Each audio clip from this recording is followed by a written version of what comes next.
त्या अंधाऱ्या रात्री मी निर्जन रस्त्यावरून एकटाच चाललो होतो. रस्त्याच्या आजूबाजूला शेते होते. थंडीचे दिवस होते. अधूनमधून येणारा वारा अंगाला झोंबत होता. समोरच मला एक चहाची टपरी दिसली. त्या टपरीपाशी बसण्यासाठी काही बाकडे होते. मी त्या बाकडांवरती जाऊन बसलो आणि त्या निर्जन रस्त्याचे निरीक्षण करू लागलो. रोज चंद्रप्रकाशात न्हाणारा हा रस्ता आज काळोखाने अंधारलेला होता. मी एकटक त्या रस्त्याकडे पाहत होतो. अचानक एक काका माझ्या समोरच्या बाकड्यावरती येऊन बसले. "काय रे पोरा, एवढ्या रातच्याला तू एकटा इथं काय करतोयस?" त्यांनी मला विचारले. "काही नाही, असाच फिरत फिरत इकडे आलो होतो." "तुम्ही इथे कसे?" "शेताला पाणी द्यायला आलो होतो. तुला इथं बसलेलं बघितलं म्हणून इथं आलो." "कंच्या गावचा आहेस तू?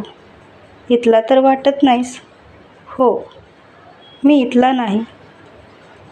"बरं, इथं लई वेळ बसू नको पोरा." "का हो काका?" मी त्यांना प्रश्न केला. "काय नाही, ह्या जागा चांगल्या नाहीत. त्यात आज अमावस्या. खूप जणांसनी लागीर लागले तिथं. इथल्या रस्त्यानं अनेकांचा जीव घेतलाय बघ दर अमावस्याला. कोणती येळ कशी काय सांगता येतंय व्हय?" "काका, तुम्ही पाहिलंय का कधी भूत?" "लई येळा. एका अमावस्याच्या रात्री तर मी पलीत नसताना बघितले ती. इथं लई मोठं लागीर आहे बघ. माणसाचा घास घ्यासाठी घात धरून बसतंय." इतक्यात टू व्हीलरवरून 2 तरुण तिथे आले. "आबा, काय करताय इथं? चला पटकन, फाट्यावर लई मोठा अपघात झालाय.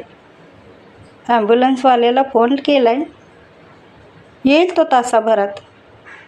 काका मला येतो म्हणून त्या गाडीवरून निघून गेले. मी मात्र तिथेच बसून त्या निर्जन रस्त्याकडे पुन्हा टक लावून पाहू लागलो. फाट्यावरती एक तरुण रक्तबंबाळ होऊन निष्प्राण पडला होता. एका ट्रकने त्याच्या गाडीला जोरात धडक दिली होती.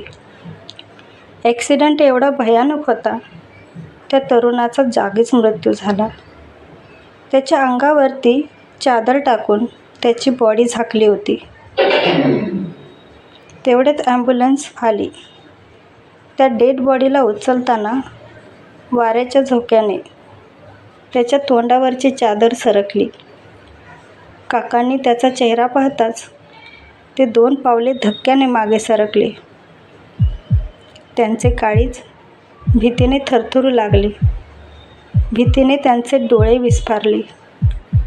तो मेलेला तरुण दुसरा तिसरा कोणी नव्हता. तो तोच होता ज्याच्याबरोबर काका चहाच्या टपरीवरती गप्पा मारत बसले होते. मित्रांनो, तुम्हाला ही कथा कशी वाटली हे आम्हाला कमेंट करून नक्की सांगा.